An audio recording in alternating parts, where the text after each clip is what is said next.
Dust is in my eyes, my blood is on the ground.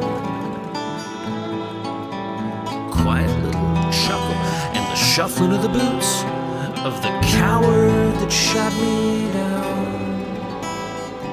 He turns toward the sunrise and I hear him softly say, I guess you've met your macho man, as the colors fade to gray.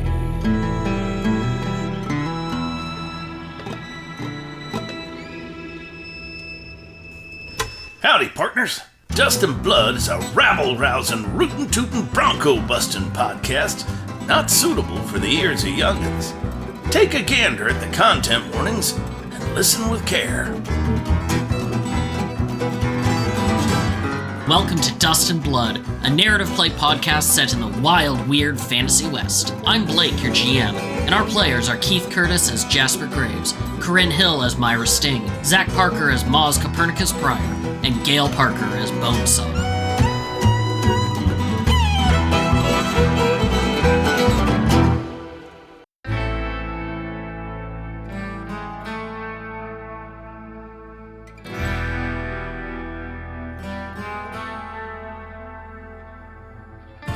We find ourselves in the town of Ravenspine, New Mexico.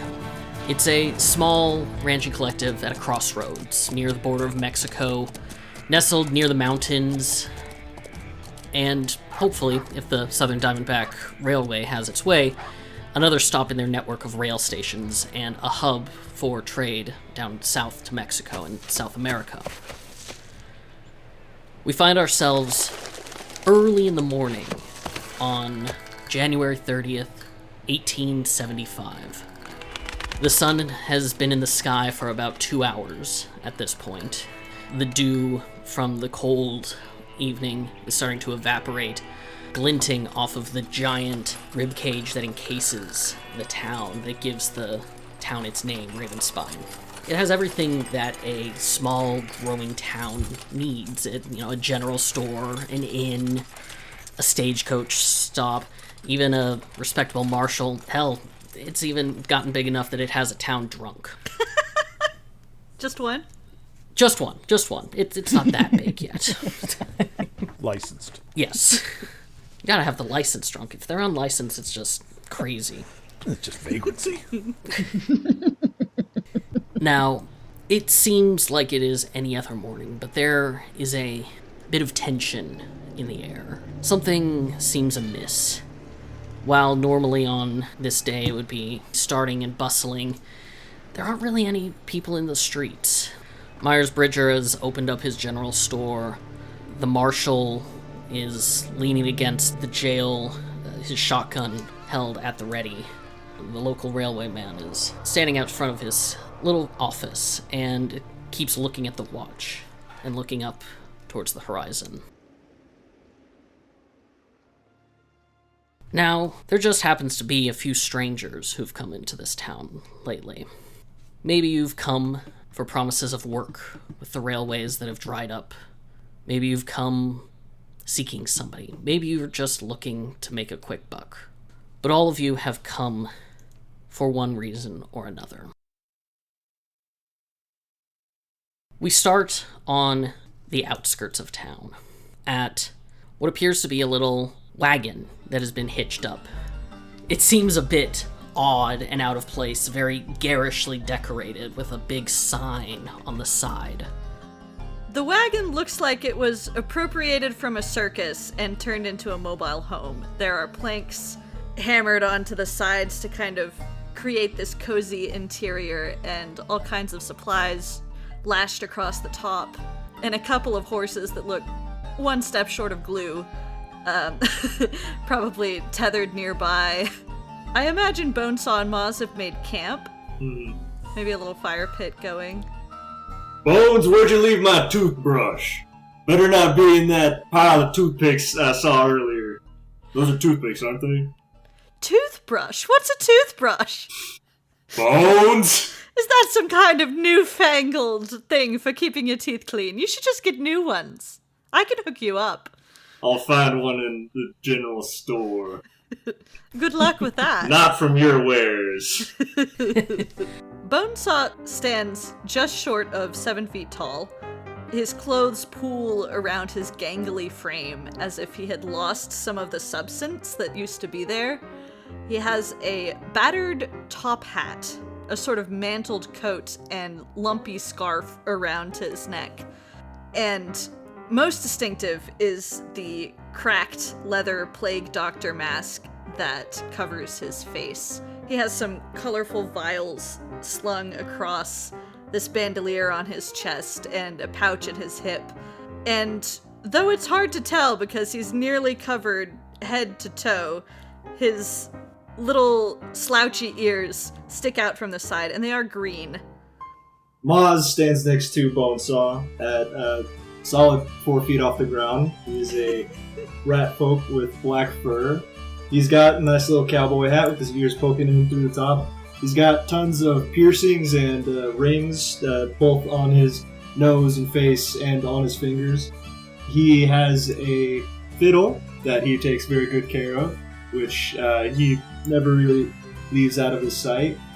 He's got a 6-shooter and a machete on his side, and he has a very nice golden necklace with skulls on them with a little bit of fire in their eyes. So he's very, very snazzy looking.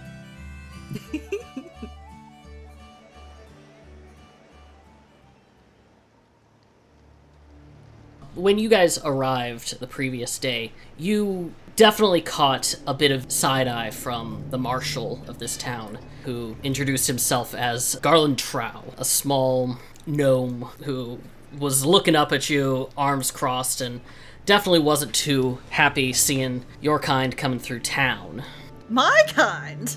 Whatever do you mean by that? Performers? Yes, that's exactly what I mean. Oh, well, maybe you just haven't seen the right show. Mozzie here is very good with his fiddle. Damn right. Can have this whole town turn up their pockets for just a taste. Don't be causing any trouble. We have some important people coming through town tomorrow. We don't want you to be making any fuss. Important people? That's right. Deep pockets, I hope? Not as deep as they once were. Still, fairly important. Well, you're looking at 2 important people right in front of you. Best show some respect. He, after giving you kind of the once-over, dismisses you, lets you go and get about your business.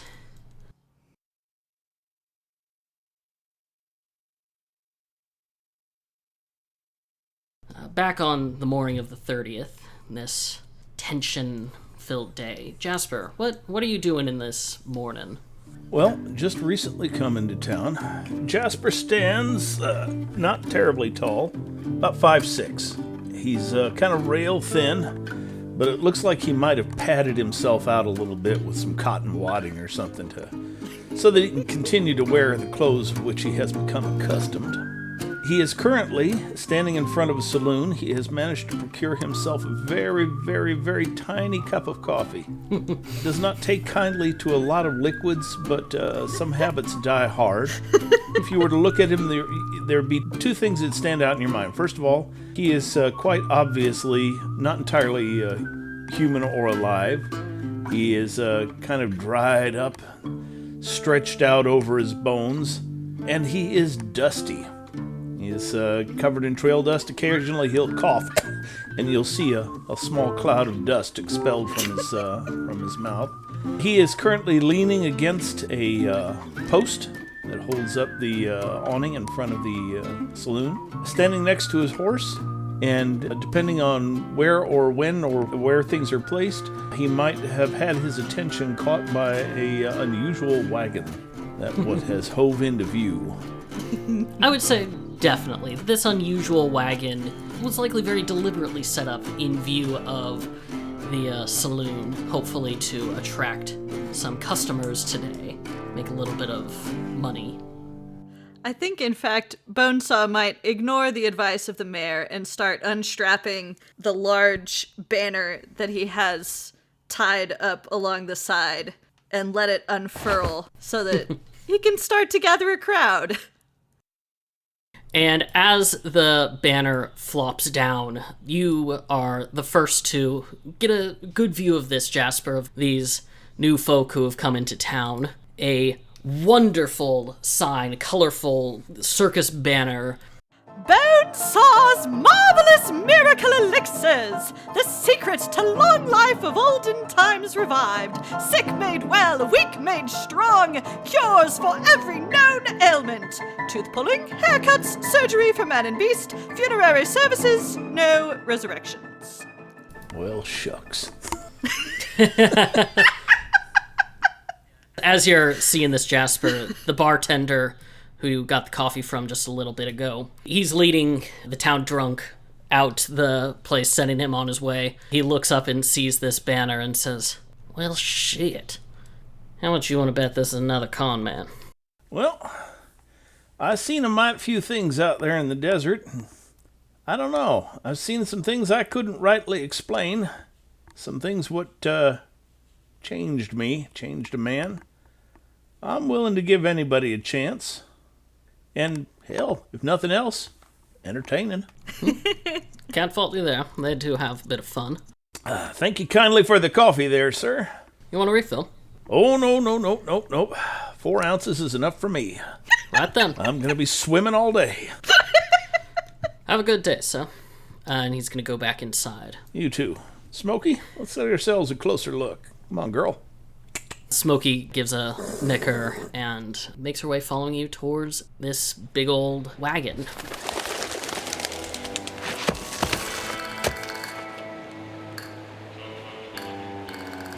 Finally, we have a new stranger who's come to town recently. Somebody who stands out, somebody that you're not sure where they've been.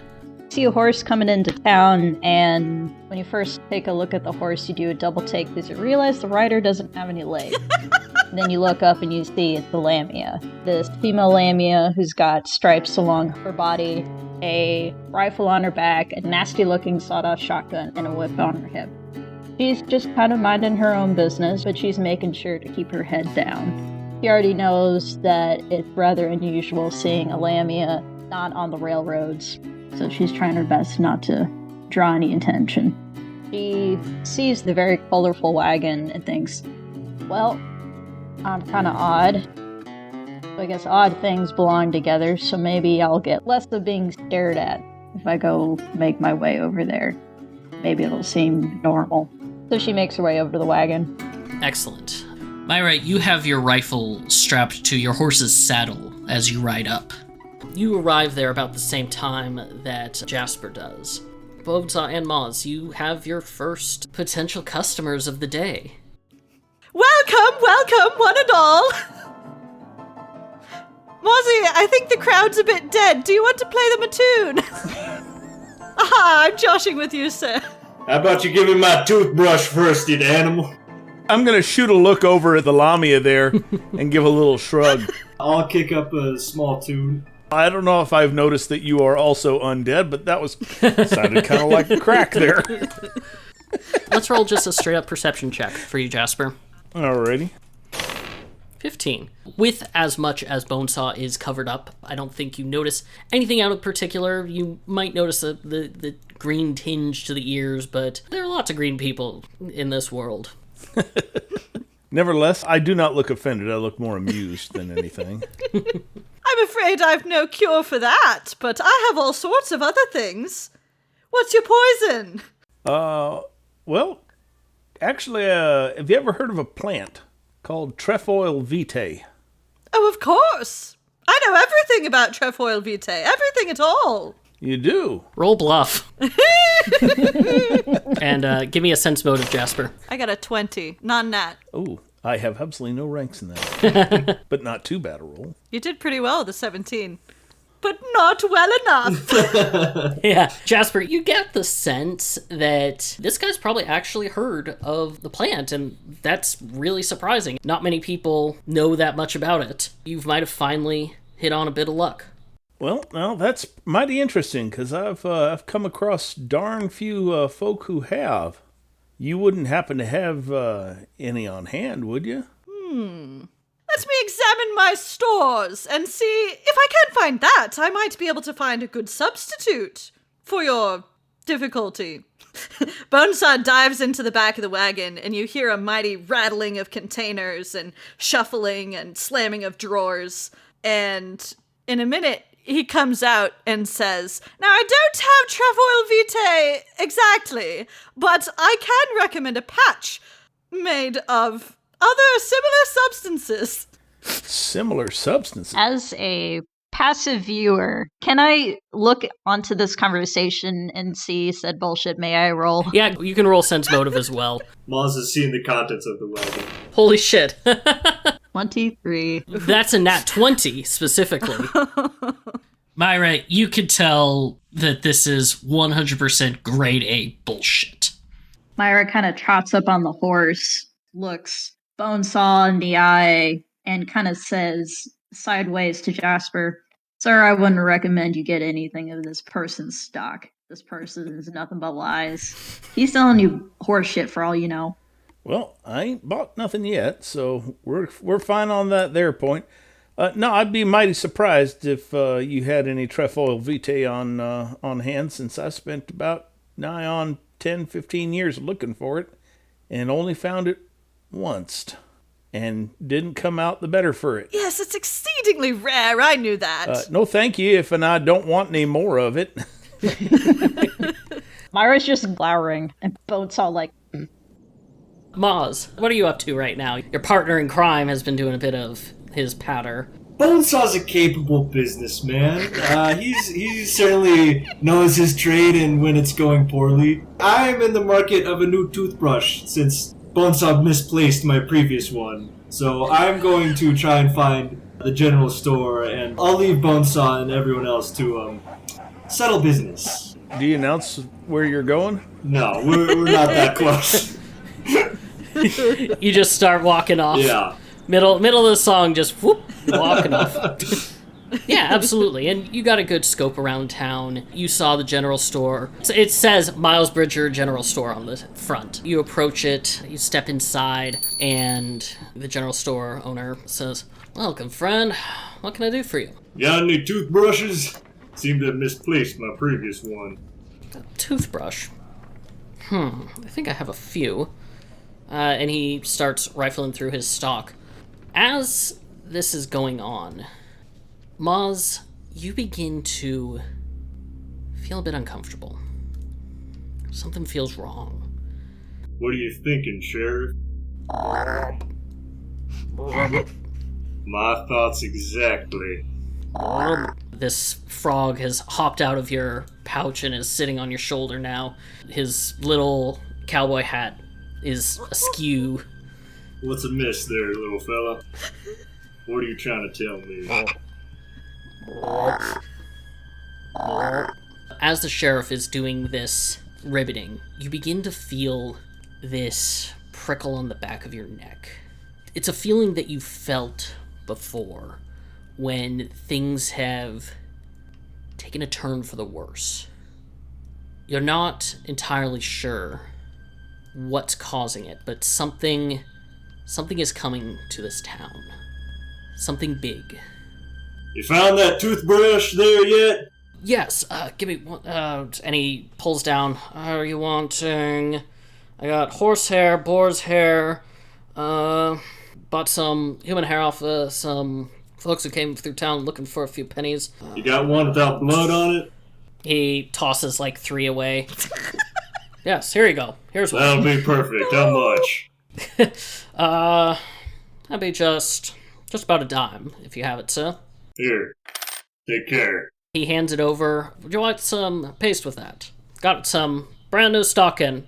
I have a friend. He'll hook me up. You sure? I got the new stuff from the Smith brothers. Just came out with it. Yeah, nah, I'll be good. Not even a free sample? Do yourself a favor. Close down for the night. And Moz walks out the door. He's holding the sample and is just like, what the frick?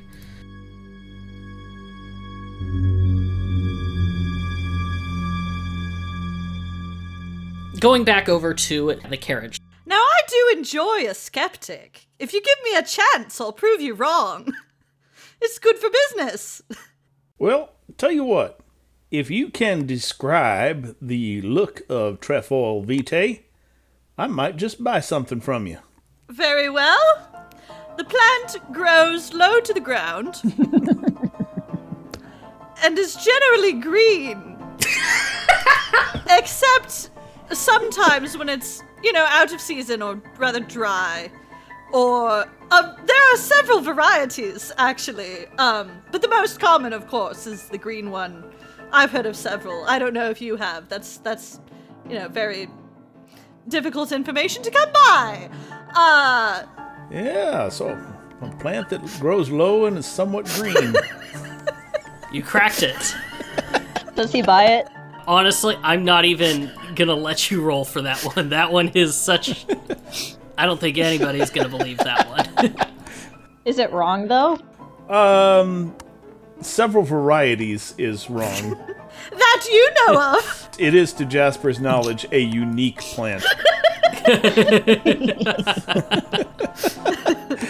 and the person I'm speaking to has failed to note the one outstanding feature of it that anybody would be interested in such a thing would probably mention first. Yes. Yeah, it's like, have you heard of the Holy Grail? Yeah, it's a grail, and it's holy. Yeah, but there's something really special about it. It has 3 leaves. Yeah, that's in the name. And a peculiar smell. I don't reckon I ever noticed any smell of it. Well, I'll tell you what. That was grade A entertaining there. And I'll ask you if you have any saddle soap or leather oil. I am in the market for that, and I'd be willing to purchase a small amount of that. Take care of Smokey's saddle here. I'm afraid I have neither, but I do have grease and turpentine. Turpentine? I ain't got a sick sheep. What would I do with turpentine? Now you're my sort of fellow. That's exactly what you use turpentine for. What a knowledgeable gent. That's what my grandma always told me. No, I'm afraid you'll have to see the general store, but you should definitely come back later. About this time, Moz is walking back, and you all hear a shot ring out from the north. And then another shot. And then a flurry of fire. Large rifle and revolver. It is constant. It is blasting. And you begin to hear the sounds of thundering hooves as something is charging into town. And it is coming fast. Smokey, get off the street. Bones, I think it's about time for us to pick up and tail it. Yes, that looks like our cue. Next town, maybe. Come on, let's go. You hear a shout coming from the marshal's office. Shit! It's Carter! We gotta get him! Does that mean anything to us? Roll knowledge local. Does that have to be trained? Yes. Anybody who wants to roll a base intelligence check can also do that. 12. 9. Intelligence is 16. I got a dirty 20 for knowledge local. Excellent. Jasper and Bonesaw, you both know if there's a thundering of hooves and gunfire attached to the name Carter, there's probably only one person who that could be. Carter Sutton. He is the leader of a decently sized gang that's been bird dogging this town for quite some time, and not just this town, but all of kind of the southern New Mexico area. He is rumored to be a crack shot with the gun, and his hooves are able to crush a man's skull. Bonesaw, because you're specifically rolling knowledge local, you actually know through the grapevine and asking around town, you heard that he had actually been captured and was being transported through town, and based on what you had heard around town last night and hearing from the marshal, that Carter was actually to be brought through town today. Mr. Bonesaw, you got anything flammable or explosive inside of that there contraption of yours? I thought you'd never ask. We'll be fast friends, I can tell. You're going to have to narrow it down for me. Well, I'm just asking because this fella's coming into town a shooting and you ain't got your horses hitched up. So if you need help getting this off the street, I'm offering to lend a hand. I would be very appreciative of that. The horses are hard to wrangle anyway. Perhaps you could... The horses... I don't know if we got enough time to hitch up. He sounds mighty close. However, you got a wheeled conveyance, and I'm pretty sure that we can get that off the road lickety-split if we all work together. Excellent. Everybody, please roll some initiative. Alrighty. The direction that you heard all of this thundering of hooves, sound, and gunfire is coming from the north. Moz, you're up first. Cool. I am going to do a bardic performance, and I'm going to inspire courage. So you get a morale bonus to saving throws against charm and fear effects, and plus 2 competence bonus to attack and damage rolls. Within 30 feet? Yes. Would you like to move at all? Yeah, probably. I don't want to be the first one shot. There are 2 horses that are hitched up that you would have to stand between if you're standing there. They're starting to go a little bit crazy as all this gunfire and sounds are starting to go off. As I duck in between 2 horses, I have a very frantic tune playing because I'm shitting my pants a little bit. But you guys hear a very shrill fiddle going to town. Oh, I like this one. Add that to the repertoire. I'm a little busy! Moz, as this was happening, because of your position, you actually were the first one to see what was coming down the path. You saw a centaur with a gun just firing off. Give me a perception check. Awesome. That's very good. You're able to pick up on quite a few things. Specifically, you noticed that this centaur, as he was running, it looked like his front hooves had been, until recently, fettered. You also noticed that he did not appear to be firing at the town and towards you all. He seemed to be firing over his back as he was charging forward. And moreover, you saw in the distance what appeared to be somebody else on a horse charging ahead at full speed right behind Carter. Okay. Do with that information what you will. I'll keep it to myself. I don't know everyone. But they'll figure it out soon enough. Excellent. You all see, coming from the railway office, a Lamia who is dressed up in a dapper white suit, holding his watch, his hat just ever so slightly askew as he rushes forward to look up north, and he says, "My stars, he got loose. I knew there was not enough people with him." And he looks over at the 4 of you. You 4 realize you're the only 4 who are in the street at this time. Everybody else is already taking cover. And he shouts out at the 4 of you, pulling out a wad of dollar bills and says, "I will give each of you $50 if you stand here and help us apprehend this criminal." Say no more. I'm easily bought. Bones, looks like we got a customer. Excellent. He turns and he pulls out a revolver and points it down the street, getting ready for whatever comes down this way. Myra, you're up. Myra, wordlessly, gets off her horse, and she is going to do a full round move action to get as close to this building as possible. And then for her last 60 feet of movement, can she find this building? Do you have a climb speed? I do. It is 20 feet. Okay. You begin to slither up the side of the building, finding purchase with your snake body as you climb up and clamber up to get on top of the roof. She's going to perch and she's going to take a look down the road to see what's going on. You see the marshal. He tries to head off Carter. He levels his shotgun right at the horse and says, "You ain't going no further, Carter." And he fires his gun. The bullet slams into Carter's side, drawing a red rivulet. It doesn't look like it is too deep, but it definitely hit. Jasper, you're up. Alrighty. Reaching into my handy haversack and say, "Give me my rope." Rope. Ooh. Okay. I'm going to toss one end to Bonesaw. Oh, you. And I'm going to gesture over here. Say, "Wrap that around that porch post over here. I'll get the other one." Don't mind if I I'm going to do. move to here. And I'm going to say, "Smokey, go block the other way." Smokey knickers and is going to go right up next to Leighton. Give me a dexterity check. I do have craft traps. Oh, then yes, go ahead and roll craft traps. Okay. Oh, fuck, this is 13. perfect. Wrap it around a couple of times and pull taut when it comes by. Oh, that's very clever. I like this plan. This is a good plan.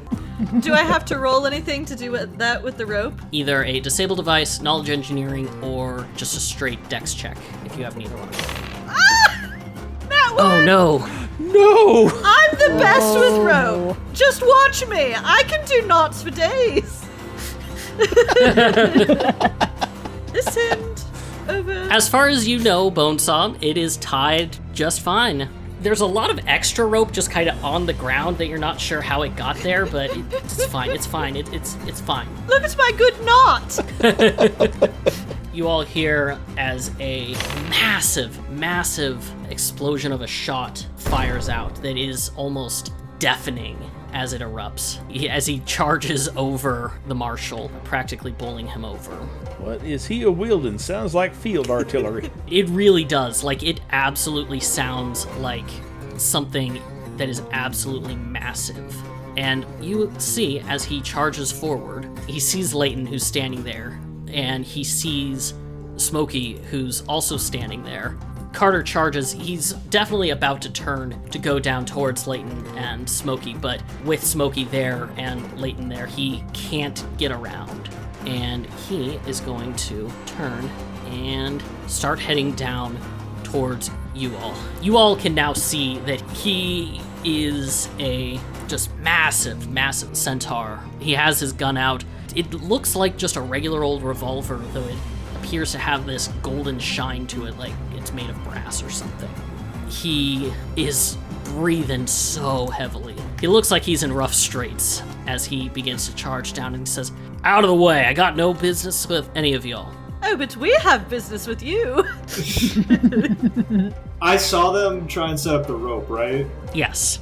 Okay, so I am going to prepare an action because I have the animate rope spell, and I think I'm going to wait for him to go near it and then spring that. That's perfect. You ready this action, you draw your bow up, and you hold just this perfect note and keep it going, just ready for this, to cast this spell.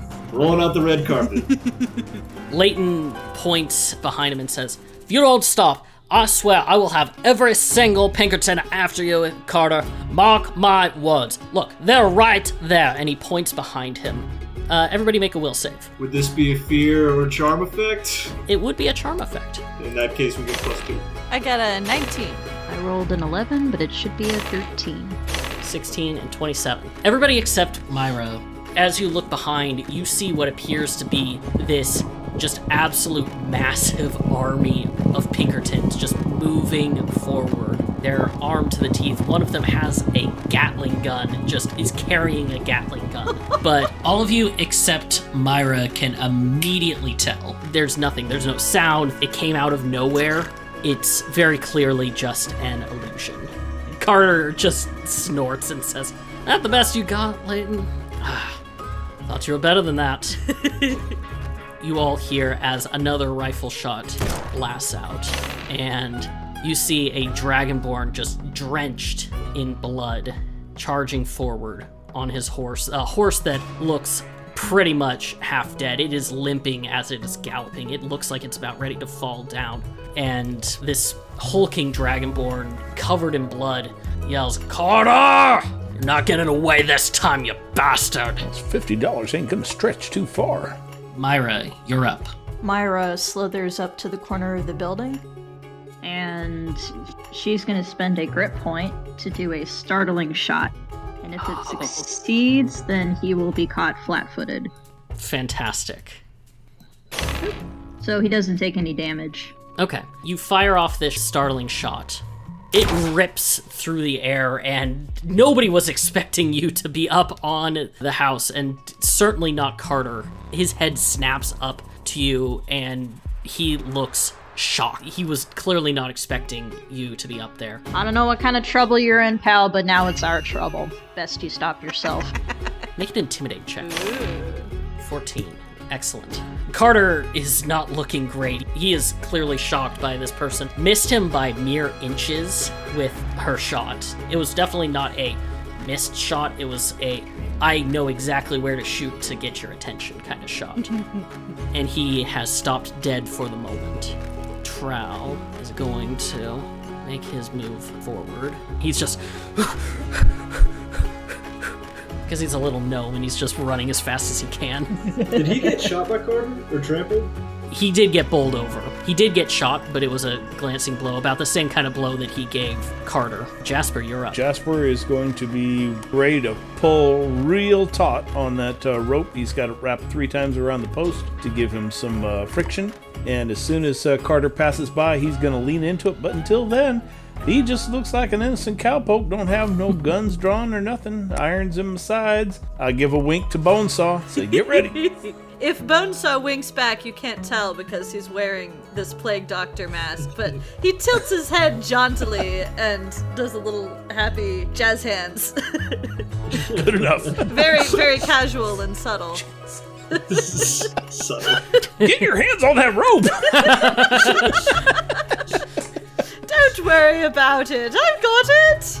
Jasper, you can actually see as you're looking at this, you realize that it's not really tied up, and moreover, it's actually tied to Bonesaw's leg very tightly, rather than the post. Oh, if I notice that, can I amend my plan? Would he want to? I don't want to see nobody drugged down the street. All right. In that case, he's going to run across the street saying, "Oh, Lord, Lord. That fella's coming to shoot us all." And run across there. I'm going to grab that there rope, and I'm going to see if I can wrap it around the other post ahead of Bonesaw's leg. Okay, give me another craft traps check. Alrighty. Oh, that's a great idea. Get it in 3 places. It'll be even more secure. 15. 15, perfect. It appears to be secured tightly. Bonesaw, you're up. Mind your leg. Bonesaw has his hands on the rope and he's tugging it nicely. He clearly knows lots about ropes and how they work. But I think he also has a little bit of a backup plan. And he says, I'm sure the rope will work, but maybe I'll just slow him down a bit. How does that sound? And he pulls one of the vials off of his bandolier, and you see green light dribble down his fingers and coalesce inside the glass vial until it's glowing. And he says, let's just have a little fun, shall we?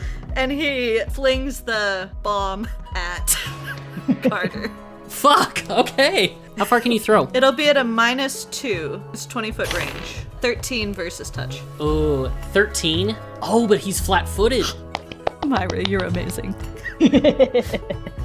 You get the sense that Carter could probably, on a normal day, get out of the way of this, but right now, he is distracted. He has people all around him. He has Myra, who just almost shot off his hat. This bomb slams into him and just begins to eat away at his flesh as this acid burns away hide and hair. He gives a shout of pain and indignation. Do you know how much I spent on that vest? Don't know, don't care. It does not look like it hurt him that bad. It does not look like it made much contact. It just burned his shirt a little bit. He's going to try and make his final desperate escape. First things first, we're going to have him roll a perception check to see if he notices this trap as he charges forward. Rolled a 21. Oh no. The DC to spot it was a 20. Oh no. The DC for him to get past it, as it is right now, is at a 15. However, Moz, Yes, sir. I believe you had something that you had prepared. Coming right up. Go ahead and roll that for me. All right. You release that note, finally completing the cord, and as it does, the rope begins to... It snaps tight. I'm going to say it gives a +10 to the DC. It is a DC 25 for Carter to avoid it. Great jumping one-eyed cadiddlefish. Carter charges forward, and he jumps into the air, clearing the rope. He is sailing through, and he says, "Better luck next time, fellas. But don't worry, we'll meet up." The rope snaps up and wraps around his back hooves. And as it does, boom, slams him right into the sidewall of the wagon. Just boom, boom, boom, boom. Watch the wagon! This big stallion just goes tumbling and falls down. His gun scatters across the ground. What's the matter, Carter? Seem a little tongue-tied. We just invented the speed bump. You are no longer in combat. Carter is tied up. Excellent job, Mozzie! And what a lovely rope trap, sir. I don't think I've got your name. Jasper Graves, sir. And I take it that you are Mr. Bonesaw. That would be correct. And our lovely lady shooter? My ear's still ringing for that one. I gotta admit, I don't like your business practices, but you sure know how to throw some chaos into a fight. Oh, it's my specialty. Great glory and trumpets. You sure can shinny up a drain pipe. Yeah, well, it's a benefit of not having legs. The name's Myra. Myra Sting. And, you three? Jasper Graves. Jasper Graves, nice to meet you. Moz. Moz. Nice little rope trick there. Yeah, I caught that little flourish there. That was real nice. And that, the smart one over there. I beg your pardon? Jasper, I said that before.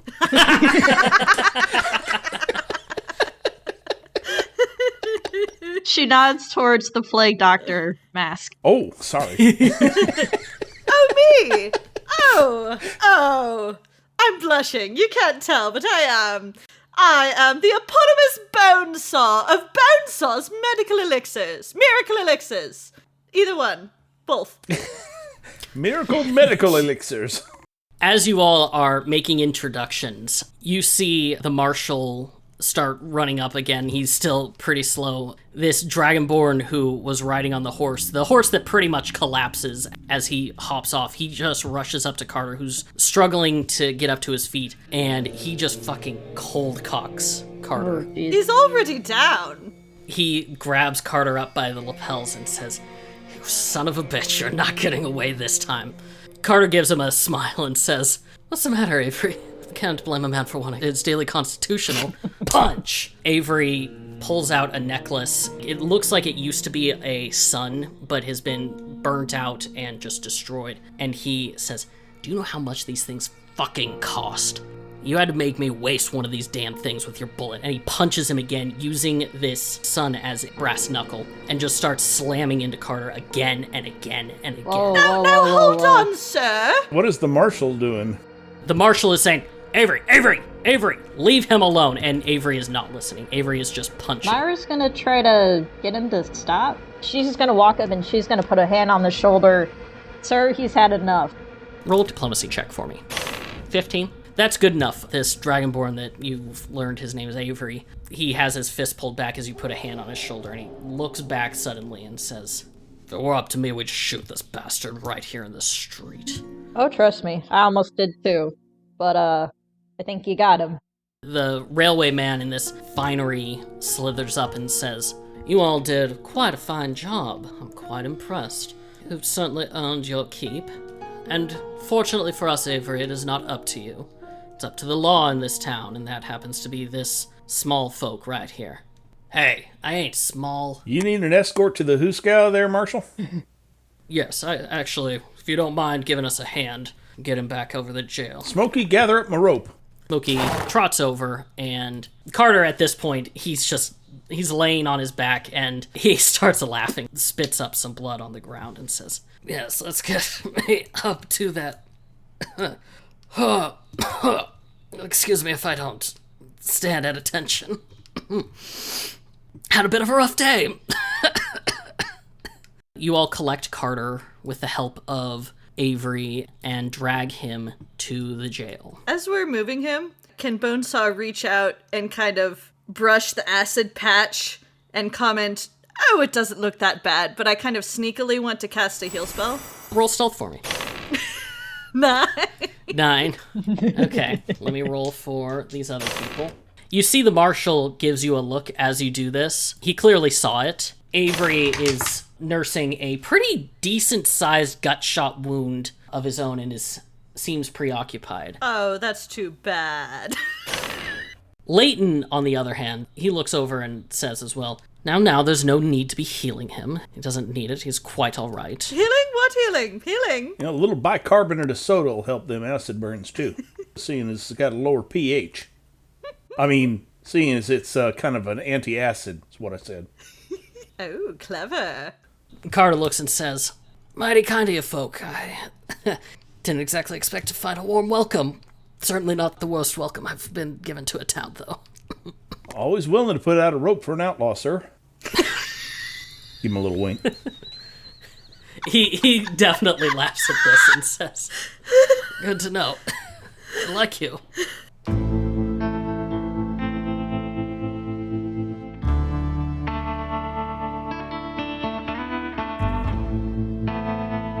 You all get Carter secured in the cell.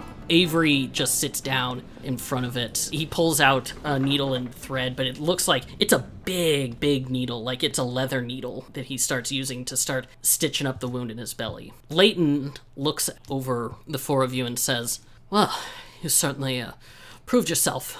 Your $50. Here.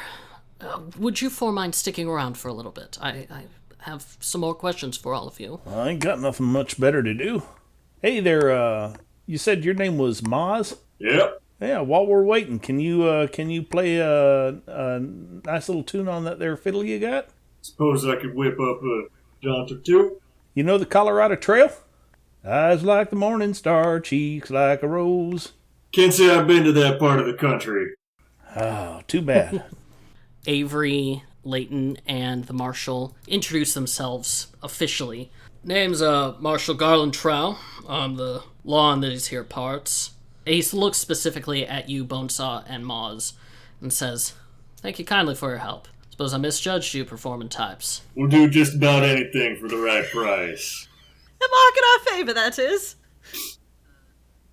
The snake folk dusts off his jacket, and indeed you can see he is a rattlesnake. He does have a nice long rattle at the end of his tail, unlike Myra. And he says, "The right price. Well, I suppose then there might be work for you in the future." The detective, who has at this point finished sewing up his gut shot and has chugged about 3 potions, says, "Name's Avery Hodges. I'm with the Pinkertons." Pinkertons, eh? Oh, and I'm Carter Sutton, in case anybody was wondering. Famous gunslinger, protector of the unjust. That is bullshit, and you know it. You rob and steal and murder. Only people who deserve it, and if I need a bit of Protector of the unjust? Well, I can't say that I can argue with that. See, these people agree with me. They know what's true. Protector of the unjust. Well, good on you for that, I suppose, but the rest of us go around protecting the just, I think. Say there, Mr. Pinkerton agent, I wonder if you can give me a moment of your time. I'd like to pick at your brain for a sec. Yeah, what do you want? You ever seen or heard tell of a gang that uses a symbol? They have a scorpion tattooed on the back of the hand, goes up the wrist a little bit. Let me roll. And I'll cast an eye at the marshal, too, let him know that this is not just a Pinkerton-only question, if he has any input. Juicy.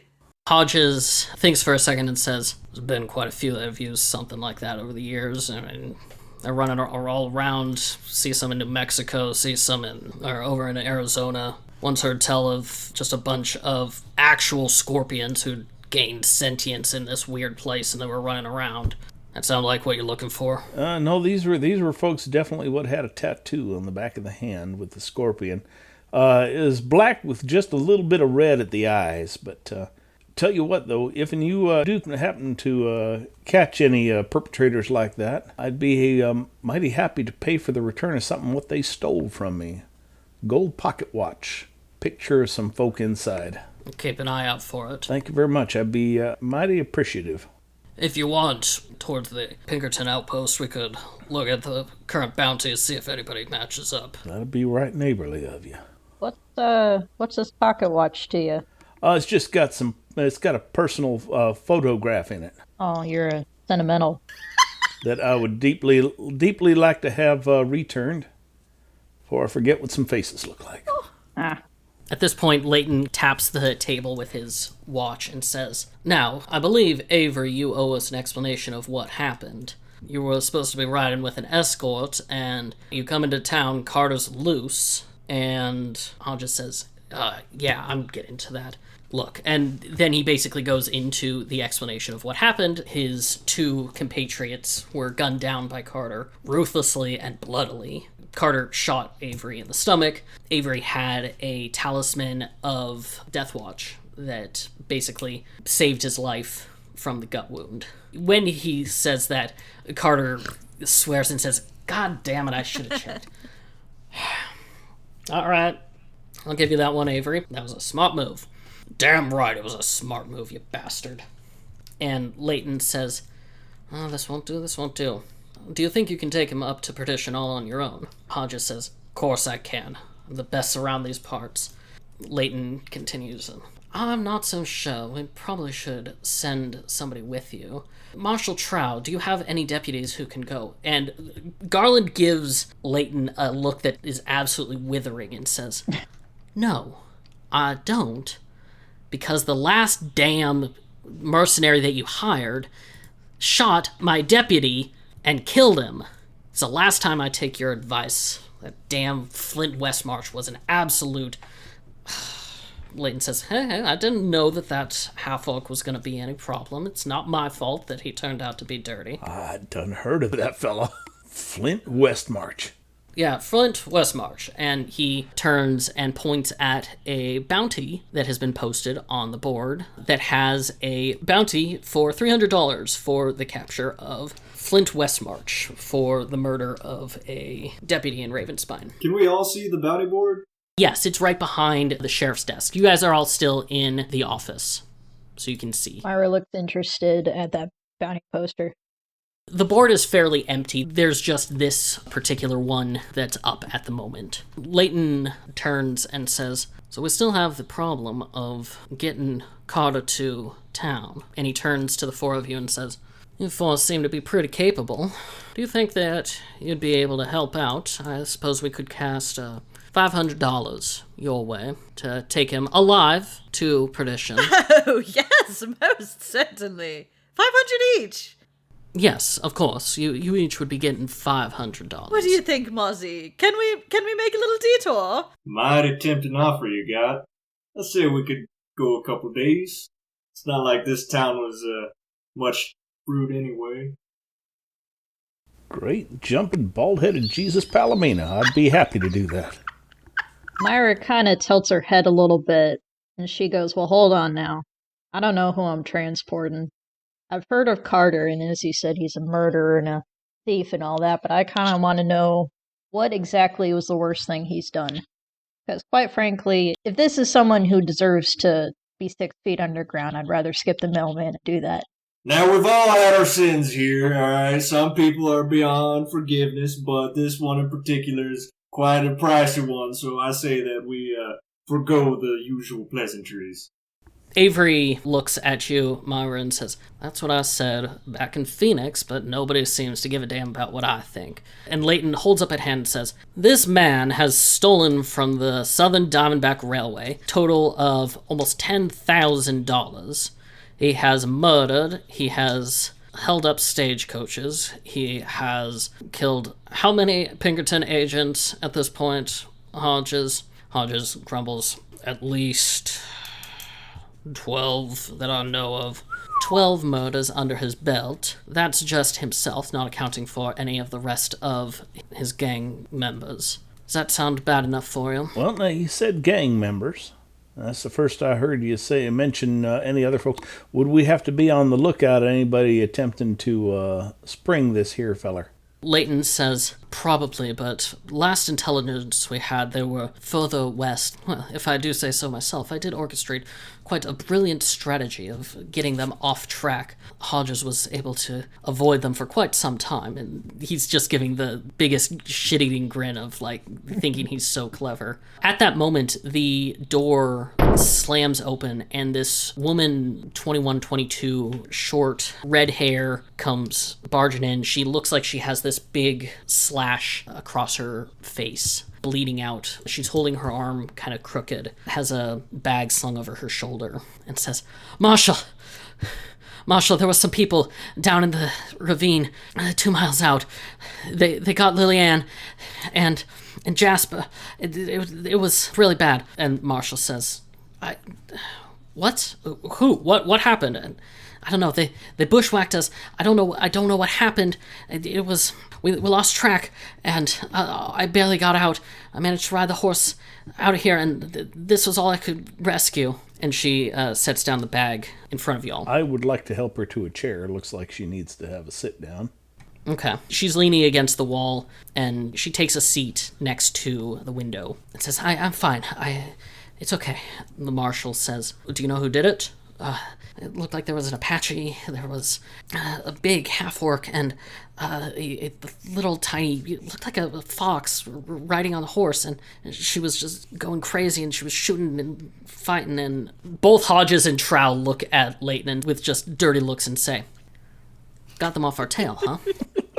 Well, clearly they might have figured something out. It's not like it's going to be a permanent solution, but he looks back at the four of you and says, I suppose that there might be a little bit of challenge on your part. Hodges says, we're going to have to run another gambit to get them off our trail for a little while. Leighton says, well, yes, obviously we're going to need to do that. It's going to be a challenge. I suppose if you stay here, Hodges, and you can run them off, well, I go with these four fine folk, and we'll go north and take... And Avery says, fuck that, you panty-waisted snake of a person. I'm not letting that Carter out of my sight. The last time I've done that, he killed 3 agents on his way out. I am going with these 4. You can stay here on your snaky ass, shed all over the place, and get them off our ass. Myra's going to take some exception to that, and she's going to cross her arms and say, well, the last time you were with him, it looked like he escaped, so I don't think your presence really fixes anything. Well said. I'll have you know that if it hadn't been for me, he would have been 3 counties over. I think if it hadn't been for us, good sir, he would have been 3 counties over. I'm not discounting your ability, and frankly, I'm happy to have your help, but I'm not going to sit back here while Carter gets away again. Everybody roll a perception check for me. Alrighty. Okay. I would also like to say that Moz is not a very trusting person, and he's trying to sense the motive of the lady who came in with injury. The smart one. Okie doke. Moz, something doesn't feel right about this story that the woman brought in, and she just kind of tossed her bag there to the side. Jasper, you're the only one who actually notices that the lady has gotten up and walked out of the sheriff's office while all of this arguing was happening. What do you think's in the bag, Sheriff? Reckon we might go take a little peek. You guys do that. I'm going to take a peek outside. I'm going to take a look and see if I can see where she's skedaddled off to. Okay. Moz, you're going to open up the bag? Mm-hmm.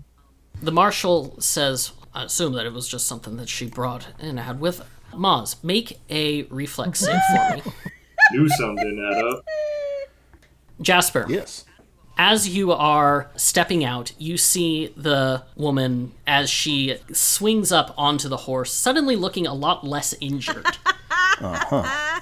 She looks down at you and smiles, and her face shifts from this innocent-looking young woman to somebody she described, specifically a fox woman with several tails, as she begins to ride off. I knew it! It's right at that moment that, Moz, as you open the bag, you find a live snake.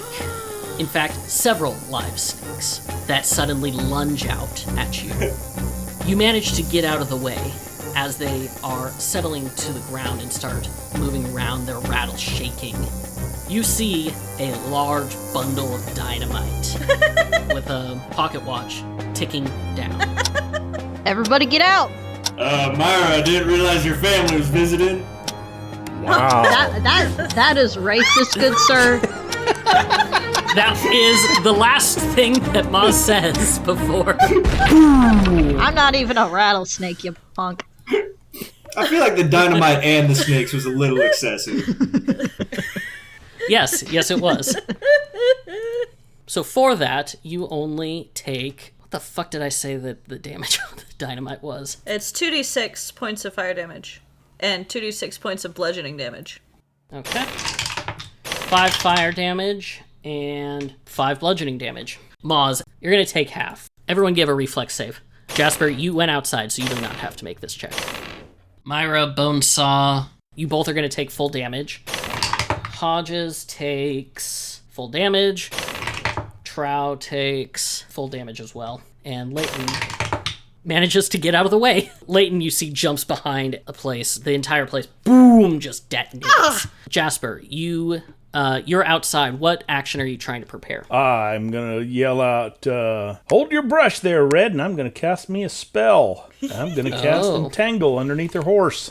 Oh, shit. Oh, that's fantastic. Spell causes tall grass, weeds, and other plants to wrap around the creature. Creatures that fail their save gain the entangled condition. It is a 40-foot radius spread.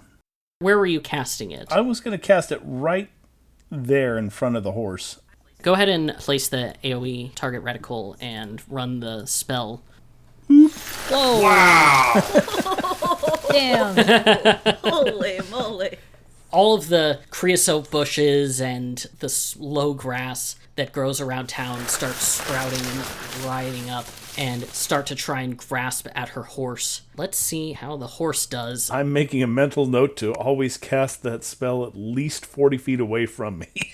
Yeah, you are also definitely entangled. Well, you can make a reflex save as well.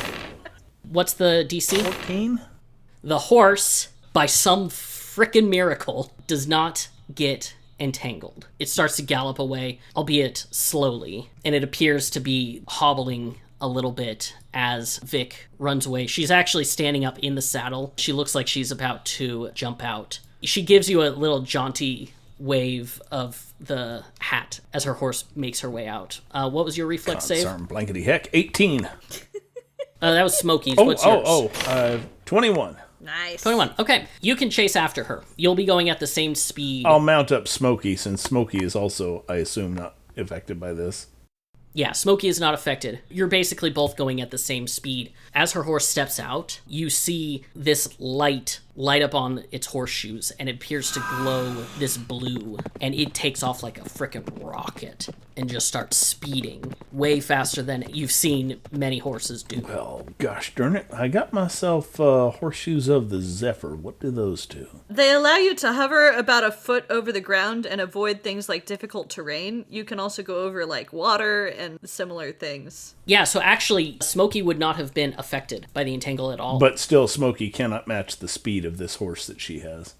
Correct. It appears that her horse also has a little something. Alrighty. Well, poop. As she makes her way away, the detonation occurs behind you and you hear the ringing. How's everybody doing after this explosion? Oh, Mozzie, were you playing with explosives again? Seems our visitor left a present. Myra's scrambling to get a rifle off her back, and she's looking for Carter. Carter's just sitting in his cell. Oh, he's still there.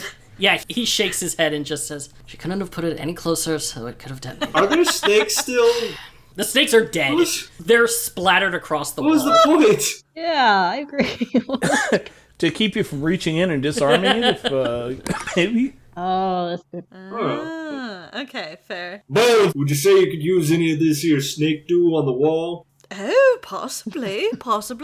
Can I roll craft alchemy or something and see if I could salvage poison from snake guts? Yeah, sure. 22? Yeah, I'll say you get a single dose of snake venom. What a delightful suggestion, Mozzie, my darling. Good for rheumatism. I'd like a pay raise. Bonesaw starts scraping snake guts off the wall. I will say it is a bit diluted by the blood. It will be half as effective. Okay. So about Bonesaw's usual forte. Pretty much. Garland is looking like, Sonnet, now I'm going to have to rebuild the entire place again. Alright, that settles it. One of you two is going to have to go and deal with the gang, make sure that they don't know where we're taking Carter. And he looks at the four of you and says, since these two are not going to do nothing but argue, suggest you four decide which one you want to take with you. Which is the one with the cool hat? They've all got cool hats. Yeah, they both have cool hats. Avery has kind of slouch hat that lets his horns come up and wrap around back. He's got style. I want to take him. Leighton is the railroad man, the dapper jacket and the little hat on top. Avery says, obviously they want to take me. I'm the one who knows Carter the best. I can deal with any bullshit that comes up with him. Oh, mighty big talk coming from you. Don't worry, I'm a crack shot. I can rumble with the best of them. I don't give two shits about what it takes. I'm going to make sure that Carter gets in there alive. That's the job. I see the job to the end no matter what. Leighton says, Avery, you are many things, but you are bloodthirsty and you are driven by revenge, and you have not one whit of tact about you. I may not be the strongest out there, but I have been known to talk my ways out of situations in the past. Well, seems to me that you're talking too much. Come on, Avery. Let's ride. Everyone okay in there? Just fine, Jasper. Just, taking out the mail. I'm looking around. What's the condition of the interior here? Are people, lying around? It looks pretty bad. It probably was only, half a stick of dynamite, so it wasn't that big of an explosion. But it definitely, the marshal's desk, the entire kind of central area of the room is just completely destroyed. One of the main beams is cracked, and it looks like it's going to have to be reinforced. Otherwise, the entire place might cave in. A single chair is thrown up against Carter's cell, and he's just looking at it so disappointed. I'm going to pull out my 6-gun and say, Carter, you don't get too near them bars now till we have a chance to take a look at them. Keep your backside pointed to that stone wall. I've been kicked by a horse. Carter laughs and he puts up his hands and backs away and says, have a little bit more smarts than Avery does. Hey, Avery, you forgot to mention the part where I got the jump on you, kicking you right in the gut. Wasn't very relevant. No, I think it was very relevant. Also, the part where you actually left one of your agents to die on the ground while you were trying to capture me. Wonder how your friends will feel about that. You're suddenly a lot less likable there, Mr. Carter. I'll take this job for sure. Carter shrugs and says, I know. It's not exactly meant to be likable. I'm going to walk over to the sheriff and the Pinkerton agent, say that lady was no lady. I'm going to say this nice and soft so as not to give Carter any more information than he already has. She was that foxy type person you were talking about, member of his gang, took off on her horse, went at the speed of a polecat with its tail on fire. Hodges says, damn, Carter's been buying up a lot of those horseshoes of speed. Frankly, I was barely able to keep up with him because of them. It's good to know. And Marshal Trout says, yeah, that would be Vic Bishop, his second in command. Smart, she's a kitsune. She blends in. I should have seen it. Yeah, well, she's pretty handy with illusions or disguises or whatever it was that she used. Best to keep an eye out, just in case. Wouldn't necessarily trust any folk you come across the trail, unless you can verify they ain't the gang, or if we actually get some good people to lead them off. Speaking of good people, look at the 3 other people wearing the PC hats. Have we decided what route we're going to take, whose job we're taking, and how we're proceeding from here? I'm in now. Yes, where are we bringing him to exactly? Leighton, he's dusting off, he's getting some of the scraps of plaster off his jacket and says, oh, I'm glad you asked. He pulls out a map of New Mexico and lays it out on the crumbled remains of the sheriff's desk and says, there's a couple of routes that you can go. You're going to be taking him to Perdition and getting him on a train to the state prison. He's going to be hung for crimes that he has committed. We're going to make sure of that. That's why he has to arrive alive. We need to make sure that we make an example of him for all outlaws to know what happens when they go against the railroad company. And Marshall says, and the law. Yes, and the law. Now, the most obvious track that you would take him up, and he lays out the map. You want to go straight up north across the plains. It takes about 5 days of travel to get there from here with the speed that you're going to be going across. It's a little bit out of the ways, but should be relatively safe. Hodges says, Leighton, you're playing it too safe. You don't have to go all the way out around. It'll take 5 days. Gang could easily catch up with us, especially if you're in charge of dealing with keeping them off our backs. No, the best place to go is to go through the Disly-Ingla Pass, straight over the mountains. Only take us 2 days if we go that direction. Leighton says, that goes directly through the Apache land. That's the most dangerous area if you're going to be going that way. Marshal Trout says, honestly, both of you are just completely off base. Your best bet would be go blaze a trail straight across. Make your own trail. Don't follow the road. Don't follow any sort of pass. You want to be going just straight north, blaze your own trail. Take you somewhere between 3 and 5 days. It depends on how good you are at tracking. Leighton says, we'd have to rely on some good tracker and make sure that we find the right path. Otherwise, we'd be lost in the wilderness, and it would take us longer than if we just went across the plains. And the marshal turns back to all of you and says, I suppose that's another choice for all of you. Which way do you want to go? And finally need an answer of who you want to take with you. You can either go over the mountain, take you 2 days, but be mighty dangerous. Could go across the plains, it would take you longer, but be fairly safe. Or you could blaze your own trail up north, doing some tracking. You would not have the resources of towns or anything of the like, but you might be able to shave a few days off of it, and it'd be moderately safer. Bonesaw, you planning on taking your rig? Oh yes, I must take my wagon. I don't know if that would be possible with the blazing our own trail path. Just putting that out there. And going through the mountains is probably not going to help that either. What was it about the plains path that was bad? Hodges says, take about 5 days, which is 3 days more than any other path could take. And while it's safe, the gang could catch up if whoever's left behind doesn't do their job properly. Well, at least we'll have time to get to know each other. And we could see him coming. I say we take the plains. I agree. What does the sheriff say? Marshal Trout says, Oh, not plain you, sounds- sheriff. Not you. He turns to Moz. It's a common misconception. The The sheriff says he's hungry. This talk is tiring him out. He says, wrap it up.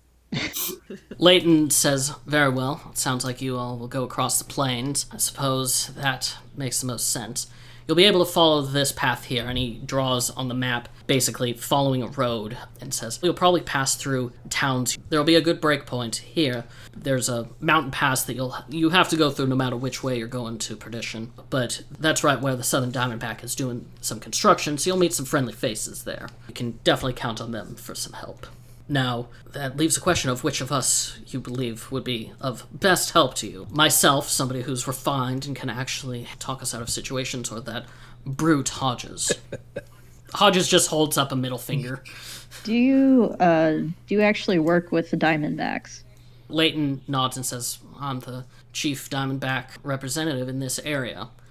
I've been with them for quite some time, and I'm the one who's in charge of scouting this area as we prepare to bring the railroad through. We're going to make this entire area into a collection to transport cattle up from Mexico into the rest of the states. It's quite a lovely... Oh, and he just rolled very well. He stops at that moment, and he cocks his head looking at you, Myra, and he says, I know you from somewhere, don't I? Dun, dun, dun. She shrugs a little bit, tries to play it off as cool. She says, I actually used to work for the Diamondbacks a little bit back in the day. Not so much anymore. I hope you'll forgive me. Just other forms of work seem to have better pay. You're Sting's kid, ain't you? Yeah. Good to have you back, and he claps you on the shoulder and says, it's a right fine man, if I do say so myself. Yeah. Yeah, say, wait, did he say is a fine man or was a fine man? Was a fine man. Okay. Myra nods and goes, yeah, I feel like if he had switched professions, he probably would have lived a bit longer, but you know how it is. That I do. Well, if we go the plains route, and if we're going to run into a lot of Diamondback folks, I know the Diamondbacks, he works with the Diamondbacks, we'll actually be able to have a lot of resources to help us. Now, what would you say your opinion is on United Rail there, Glasses? Leighton looks and says, United Rail is a bunch of cads and thieves that have no business making their inroads out here in the West. They should stick to what they do best, thieving and dealing out in the East. All right, we're taking Hodges. I got no druthers. I have my 2 pieces. I don't particularly care who comes with us. I just want to know that whoever we're leaving behind can actually handle the gang, so we don't have to. Leighton nods and says, if you're all sure, then we can get Avery fixed up. And how many of those potions have you had, Detective? And Hodges says, enough. Good to go. He doesn't look like he's good. He's still splattered in his own blood. And he says, I'll need a new horse. The one I rode was pretty much dead on arrival. Leighton says, very well. Now, the 4 of you, I'll send a telegram up, let them know that you're on your way. I'll make sure that you're paid upon successful delivery of Carter to the rail station there. Once he's on the train, you'll get your $500. Oh, so this isn't a half now, half later kind of setup? It's just that I thought you were a little more professional about that. Make a diplomacy check. Oh, pretty good for not having much. 15. He considers for a second and then holds out $50 more for each of you and says, 10% now. You'll get the rest upon successful delivery. Oh, well, that works, I suppose. Made $100 today. Yeah, it's a good day for Dear y'all. diary. Carter, he still has his hands up and says, do I get a cut of the reward for, making it easier for all of you folk? No? Sure do. I toss him a coin. I was just trying to imagine the size of the scaffold they're going to need. Hodges looks at you, Jasper, and says, oh, it's massive. They have to hang them up, get them nice and strong for the centaur folk. They have that heft to them. Carter actually looks a bit, grits his teeth as he catches the coin and tucks it into his pocket. If he uses that to pick his lock later... I'll be back. Well, good thing is there's no way you're going to choke to death, because that for sure is going to break your neck. I suppose that's the small favors in life, isn't it? Oh, also, who got my gun? Want to know whose corpse I have to take it off when you all meet your untimely end? Not me! I'm not carrying it. Actually, maybe Avery should carry it. Avery holds out the gun and says, already on it. Carter says, I told you before, Avery. Careful with that gun. It's got a curse on it. Any man who doesn't use it dies by it. Avery says, don't worry, I'm going to use it on you, you bastard.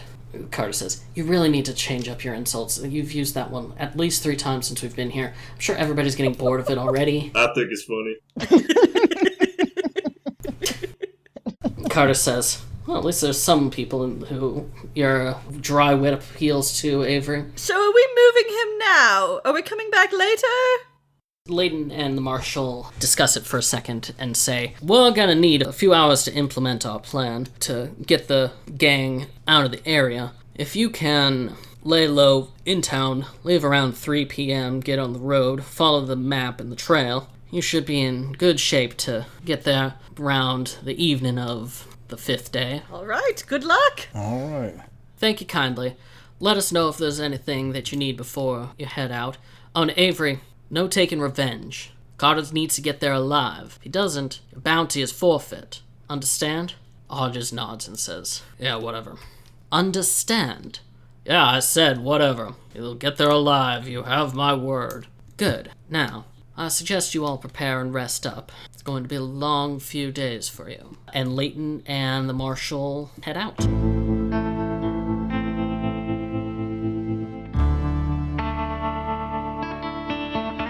Well, we should probably pick up some supplies, some food for the road. Is anyone a little toasty right now? Because I've got medicine back in the cart. Speaking of your cart, how strong is that there roof? Could a feller sit on the roof? Oh, certainly. All right, I'm thinking I might ride up there with your permission, seeing as if we're going to be on the plains, we're going to need a tall-eyed lookout. Most certainly. Bonesaw makes a dramatic flourish with his hand. Myra kind of raises her hand and says, I got a good eye out and a good sight on this gun. I can be a good lookout. That's good. That sounds like a good thing to take turns. We will need some sleep. And you're That's certainly no stranger to high places. Nope. Hodges says, sounds like a good plan. I'm going to be keeping my dead eye on Carter the entire time that we're gone. We don't want him to be sneaking off and getting the jump on anybody else like he did my 2 agents. Yeah, speaking of which, I'm going to pull the Pinkerton guy aside there. Hodges, it occurs to me that fella was moving mighty fast through town. You got any leg irons with what you can hobble him? I know he's got a long way to walk, but if we give him some stretching room, he should be able to trot without galloping, if you know what I mean. Hodges nods and says, absolutely. He's definitely moving pretty fast. I didn't think he had that kind of speed on him. I'm gonna go to the wagon company, get some fetters for him, replace the ones that he had on and shot off himself. It'll slow us down a little bit, but that's why it's gonna take us 5 days instead of normal amount if we were going at full speed. Can Moz try and get a closer look at the gun that Hodges took from Carter? Yeah, give me a perception check. 21. Damn, that's a good roll. You can tell as you look at this revolver on his hip that he's holding on to. It looks like it is made of brass instead of like your regular steel, and it has this glint, a beautiful dark oaken grip on it, and it actually looks like it has a bunch of etched musical instrument notes across the entire surface of it. Interesting. Yeah, it is beautifully crafted. Also carved into the handle, you see a rearing stallion. You at all concerned about that there curse Carter was talking about? Hodges laughs and says, ain't no curse. He thinks that he's so clever, builds up his legend of, I kill people with only when I have to, and I'm such a nice guy, and I have a gun that has a curse on it that means that I kill people with it. It's all bullshit and it's all nonsense. I wouldn't knock it till, have fun. Carter steps a little bit forward and says, if I could make a small request, the dying man's last request, as it were, could I get some of them health potions as well? I seem to have been shot a few times by our lovely Detective Avery, and haven't exactly had any medical attention. I think I got a bit of a concussion from your little rope trick. Yeah, how'd the dynamite go for you? Well, I'm certainly not going to be hearing as well as I used to, but Vic is a fan of explosions, nothing new to me. Is there a bag with health potions? Yeah, Hodges goes over to the corner and pulls out what appears to be like the sheriff's office stash of health potions that he's been downing most of them from, and says, I don't think you deserve this, Carter. I think it's a good idea to keep you nice and injured for this trip. Make it easier to handle. Well, we don't want him slowing us down either, with the gang on our tail. That doesn't seem very smart, does it? Make a diplomacy check. I want to needle him into giving him a potion. 20. That's good enough. Avery looks and says, I suppose you're right. No sense in keeping him as a lodestone around our necks. He slides a couple of cure potions over to Carter. Says, I want to be seeing all of those glasses when you're done. Carter starts downing the potions and starts to heal up. All the way? Not all the way. He doesn't look like he's fully healed up, but he's definitely looking better.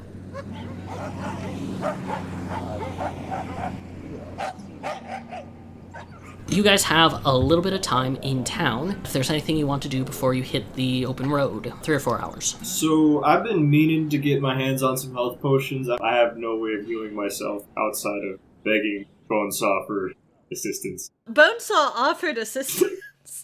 You can buy some also if you want. Moz's leg still creaks from the last time he offered assistance. Oh, Moz. You're able to look around town. The general store has a few health potions. They're pretty expensive. They're $50 each, but he's not gouging you or anything. That's the price you'd find other places, probably. They're Cure Light Wounds, which I believe is 1d8 plus 5. I have the gold to spend currently, but I'll just get 10 of those, so that'll be 500 gold. Damn! Myra got caught in the explosion, right? Yes. Bonesaw will walk over, and he's fingering one of the little vials, and you see the same kind of green light bleeding down into it to make it glow, and he pulls it out and hands it towards her and says, this might help a bit. I know you're a bit skeptical about my concoctions, but perhaps this will get you in my camp. She takes it and she says, I trust you to look out for yourself, and I think that's more reliable than some honest people sometimes. She takes it and she takes a swig. A moment of your time, Bonesaw? Oh, certainly. I am in no need of healing at the moment, but I just wanted to give you the heads up. You can probably tell by my pallor that I would not react well to most healing magics and spells. Oh, it's a problem, isn't it? It's so hard, but don't worry, I can take care of us. I appreciate it. Us? Oh, yes, can't you tell? How long's it been for you? Well, nigh on a year now, I think. Oh. I'd have to check my backstory to make sure. A year, give or take a couple of years. That sounds about right. It kind of starts to blend together, doesn't it? Well, days do get a certain kind of sameness after a while.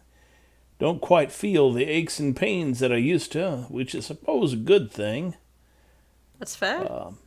But I can't rightly recommend this sort of existence. That's also fair. I hope you come to peace with it. By the way, that plant I was talking about earlier, that's pretty much what done me in. And I'm pretty sure it's what done me over, if you get my drift. Oh, interesting. Yeah, I'll go over it with you at some point. I know a bit about it, but you could tell me a bit more if you wanted to. Well, sounds like something be nice to discuss around a campfire. I'll take you up on that later. Myra, what were you going to be up to for the next couple of hours? She's kind of already prepared. She's been kind of drifting town, so she has her healing potions, she has her bullets and stuff like that. So she is just going to take a nap.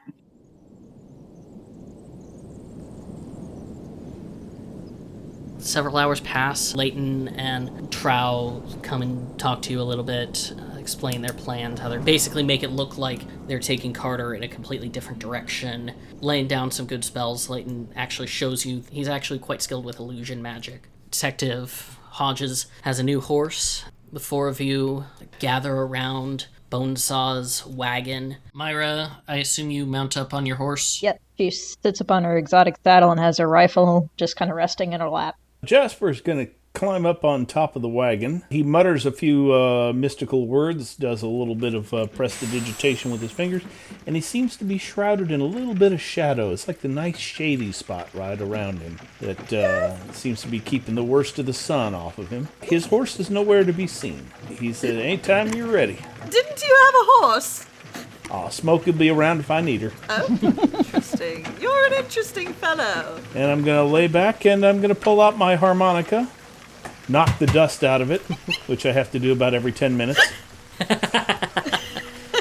And going to start playing the streets of Laredo. Fantastic. Hodges nudges Carter, who's now in new fetters on his hooves to keep him from going at a full gallop, nudges him forward with his gun and says, "All right, Carter, time to begin the long walk home."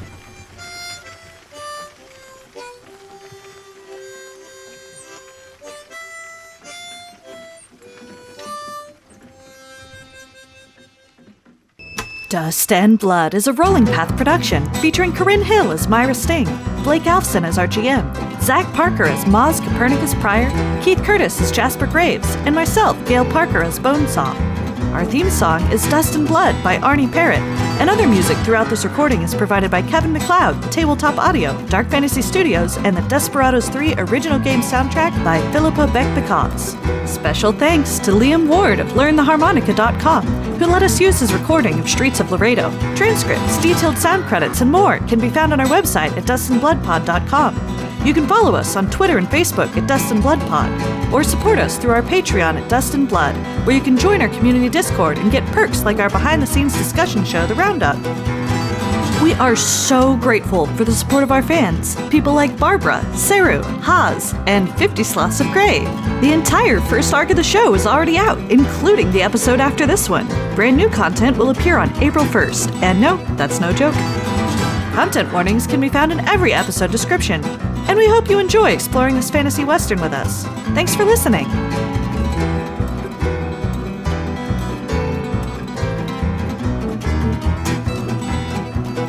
My eyes shoot open to the early morning sun. I feel that aching, pounding, poking of a bullet in my lungs. City ceiling, bones crunching. I feel that wretched ancient something drag me up to face that coward son of a gun. His face grows white as he fumbles for his holster. I feel the lead pierce my shoulder, neck, and chest. I scream that I have died 100 times and lived 1,000 years, and I'll be damned if a boy like you's gonna be the best. Yes, I'll be damned if a boy like you's gonna be the best.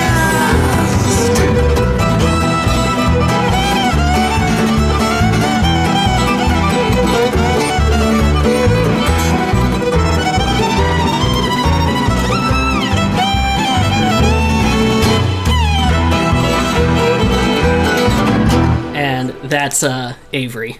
He's mean, sucker. He really is. But look at his style, man. Yeah. Not many people can get away with a white vest with powder blue collar and pants. Gold lame belt. You know what happened to the last person who made fun of him for that? The last person who made fun of him for it was probably Carter. Probably. Yes. You saw what happened to the last person. He got his ass handed to him. That's their entire backstory of hate. It's just purely just because he just insulted his outfit. Yeah, it has nothing to do with the fact that one of them is law and one of them's an outlaw. It's just that. Carter made one snide comment, and that was the rest is history. He's like, you're dead to me.